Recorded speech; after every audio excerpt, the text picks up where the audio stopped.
नमस्कार news India, आप देख रहे हैं, मैं आपके साथ सागर मिश्रा। पीएम नरेंद्र मोदी ने मध्य प्रदेश के जबलपुर में कई परियोजनाओं का लोकार्पण और शिलान्यास किया है।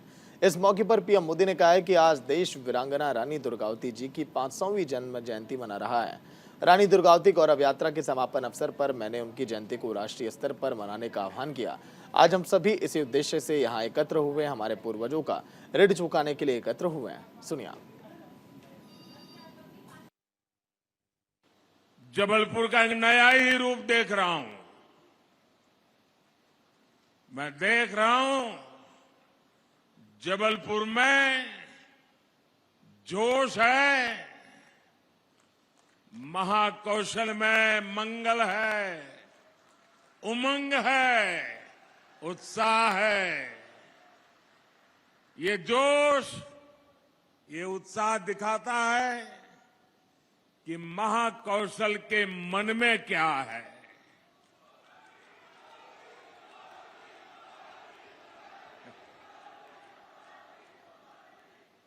इसी उत्साह के बीच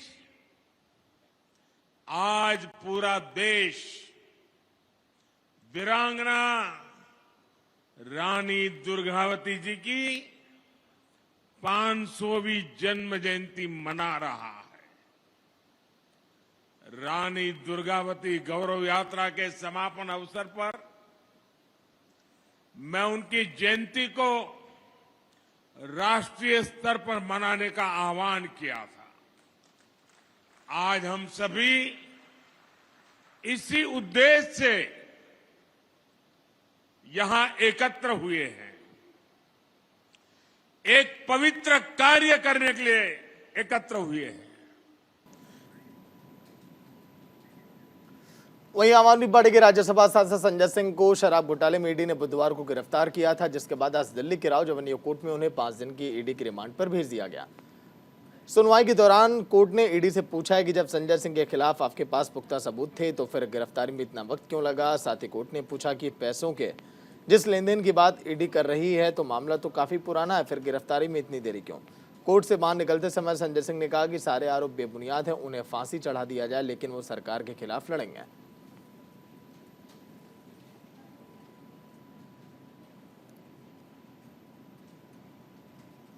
कि ड्यू प्रोसेस ऑफ लॉ को इन्होंने फॉलो नहीं किया। ना कोई नोटिस भेजा, ना कोई समन भेजा। एक बैग जाकर के किसी के घर में आप उसको अरेस्ट कर लेते हो।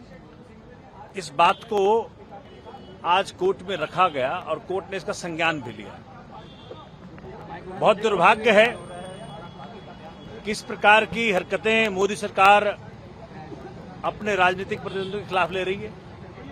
हताशा की स्थिति है, निराशा की स्थिति है।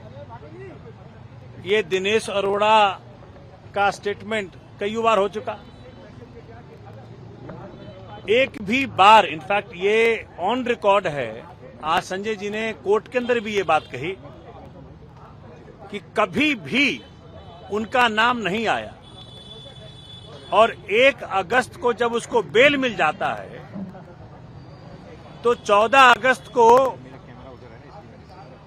वो नाम लेता है। ये वो शख्स है संजय सिंह जिसने की आंख में आंख डाल करके मोदी जी के बात की। मणिपुर पे जब सवाल पूछा तो संजय सिंह ने पूछा। दिल्ली की जनता के हक को जब मारा गया तो संजय सिंह ने सवाल पूछा कि भाई आपने को संजय सिंह को पैसा दिया, तो कहा नो नेवर। ये ऑन रिकॉर्ड है कि नो नेवर। तो वो स्टेटमेंट का मान्यता नहीं है, लेकिन ये एक्यूज्ड टर्न अप्रूवर की ये स्टेटमेंट की कहां मान्यता है, ये माननीय उच्चतम न्यायालय फैसला करेगा और माननीय न्यायालय फैसला करेगा।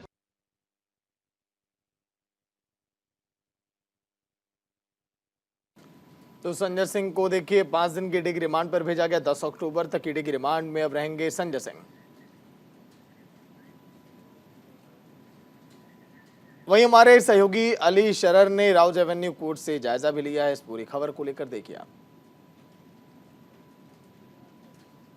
आम आदमी पार्टी के नेता और राज्यसभा सांसद संजय सिंह को यहां से ईडी मुख्यालय ले जाया जा रहा है। इसी के मद्देनजर यहां पर सुरक्षा व्यवस्था बढ़ाई गई है। राव एवेन्यू कोर्ट के ये वो गेट है, इसी गेट से अंदर की ओर संजय सिंह का काफिला गया था और अब पूरी तरह से इस पूरे इलाके की जो यहाँ पुलिस बल लगाया गया था वो वापस निकल रहा है, क्योंकि यहीं पर ही इसी गेट से संजय सिंह को अंदर ले जाया गया था और अब वापस उन्हें ईडी मुख्यालय ले जाया जा रहा है, क्योंकि 5 दिन की रिमांड पर उन्हें भेजा गया है। एक बार फिर 10 अक्टूबर को उन्हें इसी राउज एवेन्यू कोर्ट में पेश होना होगा। इसी के मद्देनज़र यहाँ पर जो सुरक्षा व्यवस्था थी वो लगाई गई थी, लेकिन अब कहा जा सकता है कि आम आदमी पार्टी की लगातार मुश्किलें बढ़ रही हैं, क्योंकि ईडी ने जिस तरह से पक्ष अपने न्यायालय में रखे उसी को मद्देनज़र रखते हुए आज विशेष न्यायाधीश ने 5 दिन की रिमांड दी है। लेकिन इसमें एक पूरा अपडेट ये भी है कि जो सरकारी गवाह बना है इस पूरे मामले में दिनेश अरोड़ा, वो करीब 1 दिन पहले ही ईडी का सरकारी गवाह बना है, क्योंकि वो जुलाई माह में सीबीआई का गवाह बन चुका था। उसके आधार पर तमाम साक्ष्य इकट्ठे किए जा रहे थे और अब कई सारे बड़े नाम भी इसमें उजागर हुए हैं, जिन पे अब ये भी माना जा रहा है कि ईडी उन पर भी शिकंजा कस सकती है। कैमरामैन भूपेंद्र साथ अली शरर, न्यूज़ इंडिया, दिल्ली। तो अली शरर हमारे संवाददाता लाइव भी जुड़ गए हैं पूरी जानकारी के साथ। अली, 10 अक्टूबर को फिर अब मामले को लेकर सुनवाई होने वाली है। क्या लग रहा है कि संजय सिंह के वकील सोमनाथ भारती, जिनको अभी हमने सुना भी, कुछ बेहतर प्रमाण के साथ अब कोर्ट के सामने पेश होंगे? हो सकता है कि वहां पर कुछ अच्छी खबर आए संजय सिंह के लिए। क्या तैयारियां रहेंगी और क्या हुआ आज के दिन कोर्ट में, ये भी बताइएगा अली।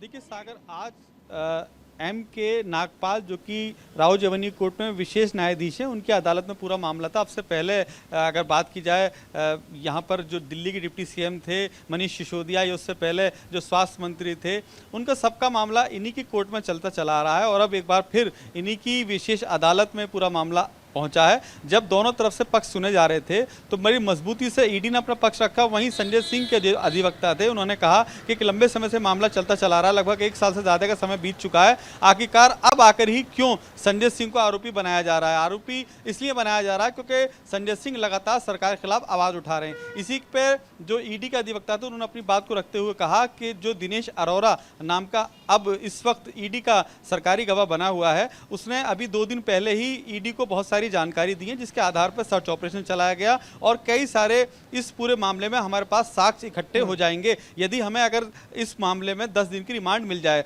तो इस पूरे मामले को सुनते हुए विशेष न्यायाधीश ने 5 दिन की रिमांड दी है। अब 5 दिन बाद एक बार फिर राउज एवेन्यू कोर्ट में, इसी कोर्ट के अंदर संजय सिंह को ईडी द्वारा पेश किया जाएगा और ईडी को उन तमाम साक्ष्यों को रखना होगा न्यायाधीश के सामने, जिसके लिए उन्होंने अभी अपनी बहस में जिक्र किया था। उनका कहना है कि इलेक्ट्रॉनिक डिवाइस हमारे पास मौजूद हैं, हमारे पास गवाह मौजूद हैं, जिससे साफ जाहिर हो रहा है कि जो पैसे का लेन देन में जो पैसा गया, पार्टी फंड में पैसा गया, उसके तमाम साक्ष्य मौजूद है हमारे पास। हालांकि दोनों पक्ष सुनते हुए ही न्यायाधीश ने 5 दिन का फैसला दिया, लेकिन ये जरूर कहा जा सकता है कि अब आम आदमी पार्टी के लिए दिक्कत कहीं ना कहीं बनती जा रही है, क्योंकि दिनेश अरोड़ा ने कई और बड़े नामों का खुलासा किया है, जिस पर अब ईडी आहिस्ता आहिस्ता शिकंजा कसेगी। सागर जी, लेकिन क्या लग रहा है कि संजय सिंह की 5 दिन की ईडी की रिमांड तो है, लेकिन सीएम केजरीवाल ने कहा कि ये सारे झूठ केस में इनको फंसा रहे हैं। संजय सिंह ने भी जाते जाते यही कहा कि सारे आरोप बेबुनियाद हैं।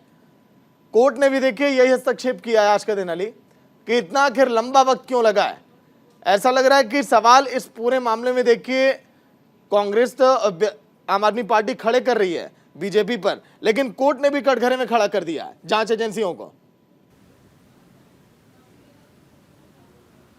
देखिए, मैंने अभी सागर अपनी बात में इस बात का जिक्र किया था कि कोर्ट में जिस वक्त दोनों पक्ष सुने जा रहे थे तो विशेष न्यायाधीश M.K. नागपाल ने इस बात का जिक्र किया था कि इतना लंबे समय आपको क्यों लग गया। ईडी से सवाल जब किया गया कि जब संजय सिंह आम आदमी पार्टी के पुराने नेता हैं और इतने लंबे समय से जांच चलती चली आ रही है, तो फिर आपने इनको पहले क्यों नहीं सर्च किया, पहले आपने इनका नाम क्यों जिक्र नहीं किया। तो ईडी ने अपने पक्ष में कहा कि 269 स्थानों पर अब तक आबकारी नीति घोटाले मामले में रेड कर चुके हैं, यानी कि वो 269 स्थानों पर छापेमारी कर चुके हैं। इस छापेमारी में जो तमाम साक्ष्य इकट्ठे हुए हैं वो उस समय उनके पास संजय सिंह के खिलाफ नहीं थे, लेकिन जो अब साक्ष्य मिले हैं वो संजय सिंह के खिलाफ हैं और इसी का आधार पर 5 दिन की रिमांड मिली है। लेकिन अब 5 दिन बाद संजय सिंह के खिलाफ जो सबूत हैं एक बार फिर ईडी को लेकर समक्ष पेश होना होगा न्यायाधीश के, तभी आगे की कार्रवाई पूरी हो पाएगी। क्योंकि जो ईडी का अधिवक्ता उन्होंने साफ तौर पर कहा है न्यायाधीश के सामने कि 5 दिन बाद हम वो इलेक्ट्रॉनिक डिवाइस का तमाम डाटा आपके सामने लेकर पेश होंगे, जिसका जिक्र हम अपनी रिमांड याचिका में कर रहे हैं। तो एक जरूर कहा जा सकता है कि यदि ऐसा हुआ तो कहीं ना कहीं संजय सिंह की मुश्किलें बिल्कुल बढ़ेंगी। सागर, लेकिन अली, क्या लग रहा है इंडिया गठबंधन में जो दबदबा रहता था संजय सिंह का, जो इनकी शर्तें रहती थी, अब कहीं ना कहीं वो थोड़ा कम तो होगा, इस पर प्रभाव तो पड़ेगा आने वाले समय में इस गिरफ्तारी की वजह से, नहीं लगता ऐसा अली?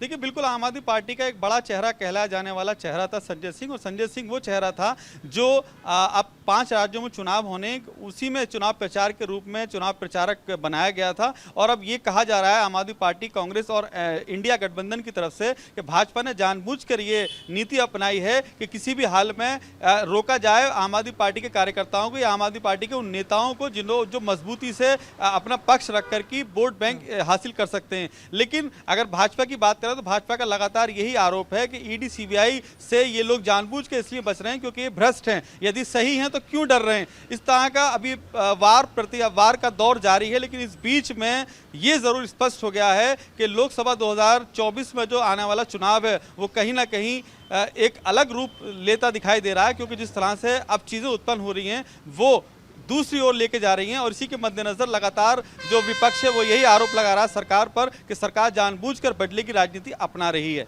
सागर, शुक्रिया अली पूरी जानकारी के लिए।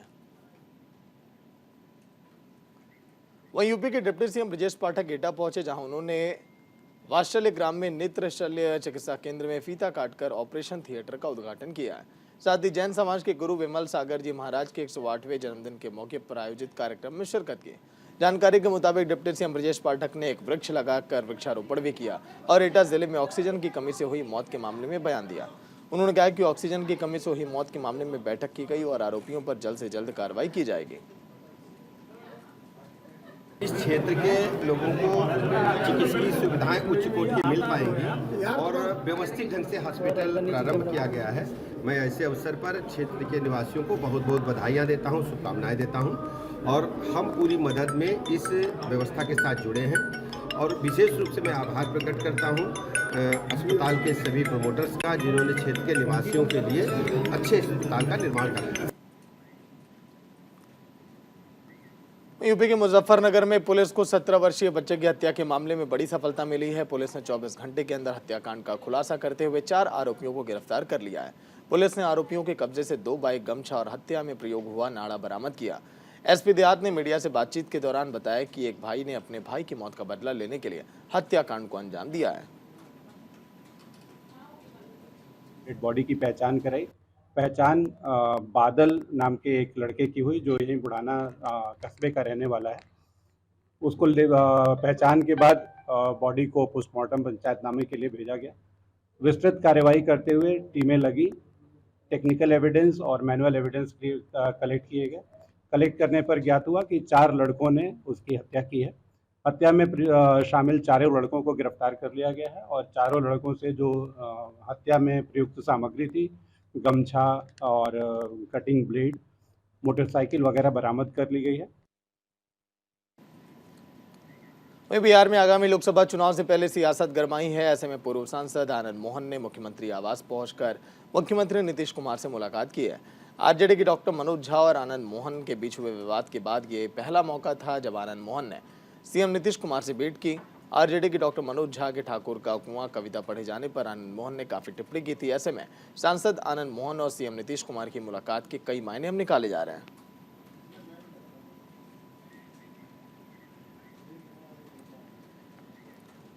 वहीं आगे बात करेंगे, राजस्थान के पूर्व डिप्टी सीएम सचिन पायलट अपने विधानसभा क्षेत्र टोंक के 2 दिवसीय दौरे पर हैं। टोंक दौरे के दूसरे दिन सचिन पायलट ने मीडिया से बातचीत के दौरान केंद्र की सरकार पर निशाना साधा। उन्होंने कहा कि केंद्र की सरकार ईडी की छापेमारी और गिरफ्तारियों की कार्रवाई कर रही है।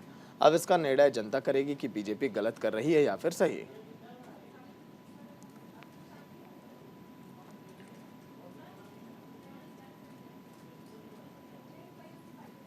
जिस प्रकार केंद्र सरकार अपनी एजेंसीज का दुरुपयोग कर रही है वो अब जग जाहिर हो चुका है और 90%, 95% जो छापे पड़ते हैं, कार्रवाई होती है सीबीआई की, ईडी की, इनकम टैक्स की, वो केंद्र सरकार के जो विरोधी लोग हैं, जो राजनीतिक उनका विरोध करते हैं, उन पर कार्रवाई हो रही है।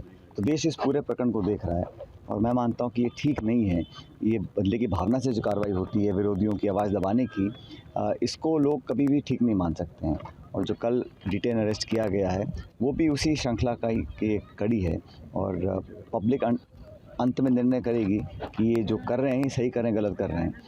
और जिस प्रकार केंद्र यूपी के आगरा में स्टीमर ठेकेदारों और कर्मचारियों ने प्रशासनिक अधिकारियों के आदेशों की अनदेखी की है। दरअसल स्टीमर में यात्रियों को खचाखच भरकर बिना लाइफ जैकेट पहनाए नदी पार कराई जा रही है, जबकि प्रशासन की ओर से एक बार में लाइफ जैकेट के साथ केवल 75 यात्रियों को नदी पार कराने के आदेश दिए गए थे। बिना लाइफ जैकेट के यात्रियों से खचाखच भरे स्टीमर का वीडियो और फोटो जमकर इस समय वायरल हो रहा है।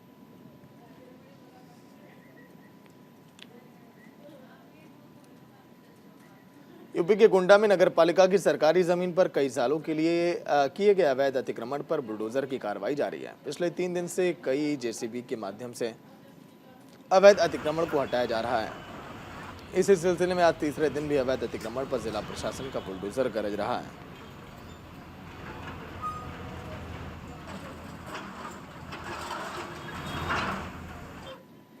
ये संख्या नजूल का घाटा संख्या है 297। इस पर लगभग 25 लोगों का अवैध कब्जा है। जैसे कुछ ने दुकानें बना रखी हैं, कुछ मकान भी हैं। तो उसको इन लोगों को हटाने के लिए काफ़ी लंबे समय से, मतलब 2-3 साल से इन लोगों को कहा जा रहा था, नोटिस भी भेजी जा रही थी कि इसको अपना अवैध कब्जा हटा लें, मगर इन लोगों के द्वारा अवैध कब्जा नहीं हटाया गया। तो प्रशासन की कार्रवाई चल रही है इसको हटा। लखनऊ में स्वास्थ्य विभाग की टीम ने अवैध हॉस्पिटलों पर छापेमारी की। छापेमारी के दौरान क्लिनिक संचालक मरीजों को क्लिनिक में बंद करके मौके से फरार हो गए। इसके बाद स्वास्थ्य विभाग की टीम ने सभी मरीजों को नजदीकी सरकारी हॉस्पिटल में एडमिट कराया। जानकारी के मुताबिक अवैध सिटी केयर क्लिनिक के संचालक और गुर्गों ने छापेमारी के दौरान स्वास्थ्य विभाग की टीम के साथ बदसलूकी की और ग्रामीणों ने भी स्वास्थ्य विभाग की टीम को घेर लिया।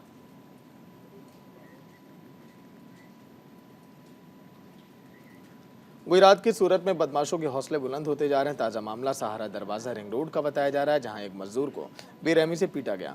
मौके पर ट्रैफिक पुलिस की मौजूदगी के बावजूद भी मजदूर को बेवजह पीटा गया। लोग सड़क पर खड़े होकर तमाशा देखते रहे। जानकारी के मुताबिक मजदूर को गंभीर चोटें आई और मामले की जांच में पुलिस जुटी है।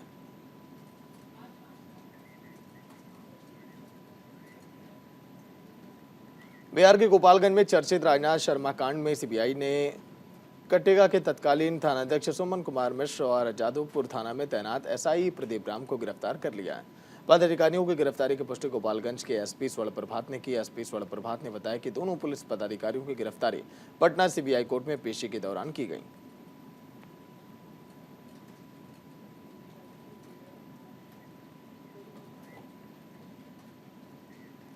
दिल्ली के कथित शराब घोटाले में संजय सिंह की गिरफ्तारी के बाद आज ईडी और इनकम टैक्स ने 4 राज्यों में ताबड़तोड़ छापेमारी की।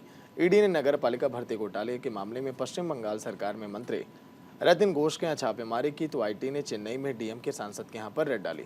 इसके अलावा तेलंगाना में बीआरएस विधायक और कर्नाटक के शिवमोगा में डीसीसी बैंक के चेयरमैन के यहाँ भी छापेमारी हुई है।